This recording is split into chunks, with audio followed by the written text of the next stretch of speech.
Olá, pessoal. A gente vai falar agora sobre o nosso banco de registradores. A gente falou anteriormente já, né? O banco de registradores, nós temos 32 registradores de 32 bits, porque 32 bits é o tamanho da nossa palavra, do nosso processador.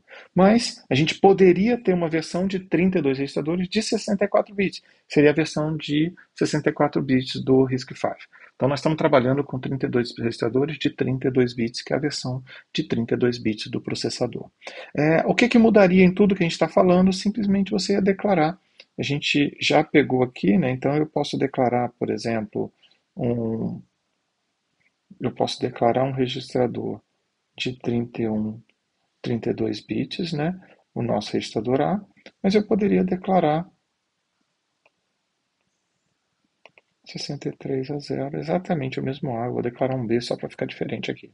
Tá? Então, na declaração a gente poderia ter registradores de tamanho diferente. Feito isso, o resto do código, inclusive aquele código anterior que eu fiz na aula passada, que somava dois registradores, seria exatamente idêntico. Então, mudar de 32 para 64, muitas das vezes você faz um processador que ele tem esse suporte múltiplo, ele tem uma largura de palavras, certo? Ou ele pode virar e falar assim, o tamanho. E aí, quando ele coloca o tamanho, ou coloca tamanho menos um aqui, né? Tamanho, se você colocar o tamanho da palavra de 32 bits, ele vai colocar tudo de 31, que é tamanho menos um, ou ele simplesmente vai ter tamanho como 64 bits, vai ter tudo como 63, que é 64 menos um aqui no final.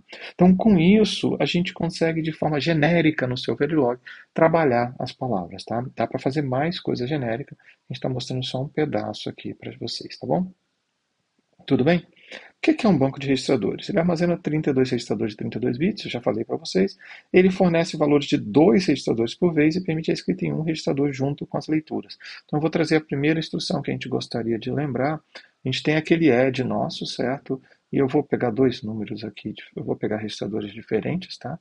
Então, eu tenho o add x9, x10, x11. Vamos pegar isso aqui. O que significa isso? Que a gente está interessado em fazer a operação x9 igual a x10,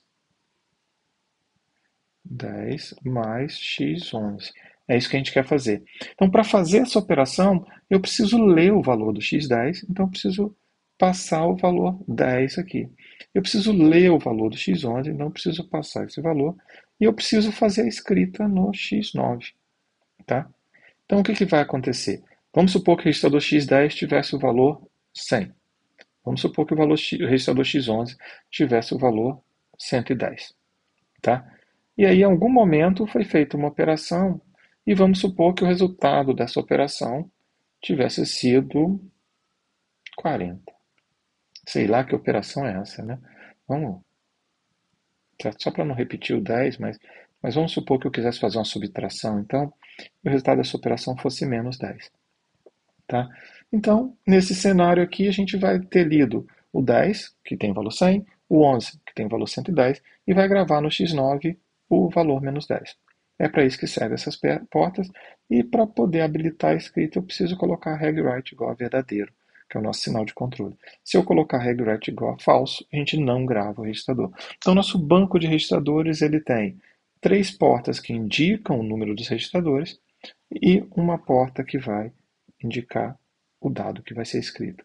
Além disso, nós temos duas portas aqui de saída, que vão ser os valores que eu li nos bancos de registradores. A gente sabe que tem instruções que não leem tantos registradores assim. Então, a gente pode virar e pensar numa instrução que não precisa de tantos registradores. Um exemplo, eu vou escrever aqui no cantinho, o nosso store, se eu fizer o x9, o, no caso 48, e o x22, a gente sabe que a gente precisa ler o 22, mas a gente vai escrever no x9. Então aqui eu posso apagar esse pedaço aqui, tá? Só para a gente preencher. Então aqui que a gente vai fazer? A gente vai escrever no x9. Então esse aqui é o 9, esse aqui é o 22, tá? E vai ter um valor aqui. Eu não sei qual é o valor e não é um zero. Vai ter um valor aqui. E o valor que eu li do 22, vamos supor 220, tá aqui, vai ter um valor aqui, eu não sei qual é, tá? E a resposta vai voltar. Vamos supor que o valor que tenha voltado da memória fosse o 5, a gente vai mandar fazer isso. Opa, desculpa, eu errei a instrução, gente. Não é uma história, é um load, tá? Desculpa, é um load aqui, tá? Então, o valor que veio da memória é o valor 5, é o load, né? E a gente vai mandar fazer a escrita desse load, tá? Então, se fosse um story, eu teria duas leituras lá em cima e não teria registrador de escrita, tá? Eu vou até fazer o story aqui para não ficar tão... Já que eu induzi vocês a essa 48x22. O que que nós vamos ter? Nós vamos ter o valor 22 aqui. Esse aqui não vai ter. Esse aqui a gente vai ter o valor 9. Não vai ter um valor aqui. Existe um valor, mas a gente não vai saber esse valor. Vai ter um regwrite aqui. E a gente terá, no caso aqui, feito a leitura desse registrador. E vai aparecer alguma coisa aqui, né? Que é o nosso valor do 9, que é 90, tá? Então é isso que a gente tem nesse cenário. O 22 continua com 220, que a gente já tinha feito, e a gente não faz a escrita aqui, vai ter um zero. E existe um valor aqui que vai chegar, mas a gente não tem ele. E eu queria só fazer uma pausa para falar para vocês, os valores vão chegar. O que significa o valor vai chegar? Você lembra que a gente falou da codificação das instruções? A gente tem mais de um formato, todos eles têm opcode aqui. Mas depois a gente tem o RD, o func3, rs1, rs2 e o func. Esse é o R, né? Mas se a gente tentar pegar outros formatos, eu vou desenhar aqui por cima, tá? A gente sabe que ele tem o opcode, então esse é o R, esse aqui é o I, tá? Então nós temos, por exemplo, vamos pegar aqui o load, tá? O load é no formato I, ele tem o RD, ele vai ter, obviamente, o func3, ele vai ter o rs1, mas daqui para frente é o imediato. O que acontece, fisicamente falando, gente, é que a gente vai pegar esses bits, a gente já tinha feito o endereço deles, esses bits vêm parar aqui. E esses bits aqui, olha, vão vir parar aqui. É isso que vai acontecer. Então, quando eu falo que terá valor, é que esses bits vão aparecer lá. É nossa responsabilidade, lembra que a gente falou da caixinha? A caixinha do banco de registradores vai receber uma sequência de bits aqui, que a gente não está falando qual é, e vai gerar a saída desse lado, e vai gerar a saída desse lado. É nossa responsabilidade ligar os campos corretos nas horas necessárias. Então a gente vai ligar todos os campos e não vai usar. Quando por acaso ele pegar esse valor aqui, a gente não vai usar. Então, uma instrução de load não usa esse valor. Por ela não usar o valor, não importa quem saiu aqui. Mas o banco de registradores ele continua fazendo a tarefa dele. Ele, mesmo jeito da LU, ele não sabe que instrução está ali. Ele simplesmente faz a tarefa dele. Chegaram 5 bits aqui, ele vai no banco de registradores e levanta para lá. Tá? Chegaram mais 5 bits aqui, ele coloca para cá. Chegou uma sequência aqui de 5 bits para escrever, mandou escrever, ele vai pegar o valor dali e vai fazer a escrita, tá bom? Essa é a ideia que a gente tem aqui sobre o processo do banco de registradores. Bom, a gente sabe já sobre a identificação dele, né? Cada registrador tem o seu número. A gente permite que seja lido o mesmo registrador nas duas portas. Isso quer dizer, eu posso chegar aqui em cima, a gente sempre fez 22 e 9, mas eu posso colocar 9 e 9, 22 e 22, não tem problema. A gente vai ler duas vezes, porque tem duas portas. Relembrando, o banco de registradores não quer saber disso. Ele pega o índice que está numa porta e lê, e pega o índice que está na outra e lê. E ele lê os dois em paralelo, ele não vai ficar preocupado em se está repetindo ou não. Por convenção e características de implementação, o valor lido será o mesmo que foi escrito se a gente estiver escrevendo e lendo o mesmo registrador simultaneamente. Tá? Então, se eu estiver fazendo uma escrita no registrador 5 e tiver que fazer uma leitura no 5, a leitura do 5 vai vir exatamente o 5. Aqui é estranho para a gente vai mostrar os casos que isso acontece um pouco mais para frente. Tá? A implementação convencional coloca um sinal de clock no banco de registradores e cada operação sempre estará disponível ao final do clock, certo? Alternativamente, a gente faz as escritas só acontecendo ao ciclo do clock, tá? Na subida do clock, a escrita vai ser realizada e, no fundo, a gente vai precisar, nesse caso aqui, as leituras poderiam ser instantâneas. Então, nesse caso aqui, a gente vai precisar ter uma lógica para atualização dos valores de saída corretamente, tá? Existe uma generalização, e eu vou colocar aqui nesse pedaço para ficar mais fácil para a gente. Existe uma generalização do banco de registradores, que são as nossas memórias. Memória é tudo aquilo que a gente vai guardar de dados, é quanto de memória você tem no seu computador, quantos gigabytes de RAM que você tem no seu computador.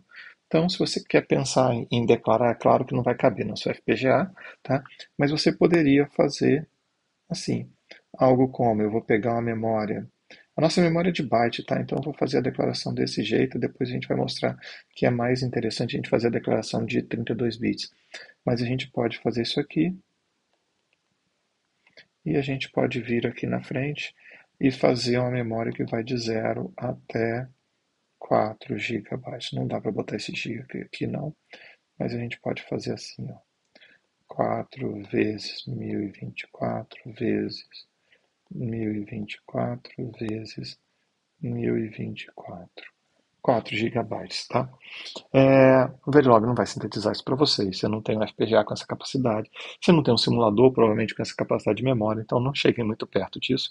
Mas é só para mostrar para vocês que é assim que a gente poderia declarar uma memória. Tá? Se você pensar numa memória um pouquinho menor, vamos pensar uma memória nossa significativamente menor, 4 KB. Está aqui a sua memória de 4 KB. Tá bom? Então é isso que você está falando na hora de declarar a memória. O acesso à memória pode ser de leitura ou escrita. Todo acesso à memória é identificado com o endereço, então chega um endereço aqui. Como os valores lidos são palavras, os endereços normalmente são múltiplos de 4. Precisamos de 4 bytes para formar uma palavra. Então aqui, olha, no fundo a gente poderia, e o comum é acontecer isso, 31, 0, e a gente vai fazer simplesmente 0 até 1024. Quer dizer, eu multipliquei esse lado aqui por 4, esse lado aqui eu dividi por 4. A memória continuou com 4K, tá? Ok? Quando há escrita, o valor a ser escrito deve ser fornecido e é possível não acessar a memória se colocar zero nos dois sinais de controle. Se colocar zero aqui, essa memória não vai ser acessada. É interessante a gente ver que no banco de registradores ela é lido a cada momento, mas na memória a gente está com essa preocupação de não ler. Memória é um componente muito lento do processador, então se a gente tiver que ler a memória o tempo todo, vai ser bem complicado nesse cenário. Então a gente não quer colocar a memória para ser lida o tempo todo, a gente vai botar zero nela, tá? Então, nesse cenário, se a gente virar e falar aquela nossa instrução, load x9, 32, x22, vamos supor que o x22 tivesse o valor 200, por exemplo, então a gente vai pegar o 32, vai somar com 200, vai dar 232. O que significa isso? Ia chegar ao valor 232 aqui. Vamos supor que nessa posição de memória tivesse o valor 500 lá. Então, o 500 teria sido isso, e a gente está falando que, como é uma instrução de load, a gente pediu para fazer um main read. Tá? Tudo bem? Só trazendo aqui, quem pediu somos nós mesmos, a gente vai ter que resolver esse cenário, mas isso aqui está no nosso vídeo um pouco mais para frente, tá bom? Então, antes da gente completar aqui, eu queria mostrar para vocês que é uma questão geral sobre programas. Os programas ficam armazenados em memória, certo? Então, tanto os dados quanto as instruções, certo? As instruções são sempre armazenadas na mesma memória. Isso vai simplificar o processo de organização do sistema.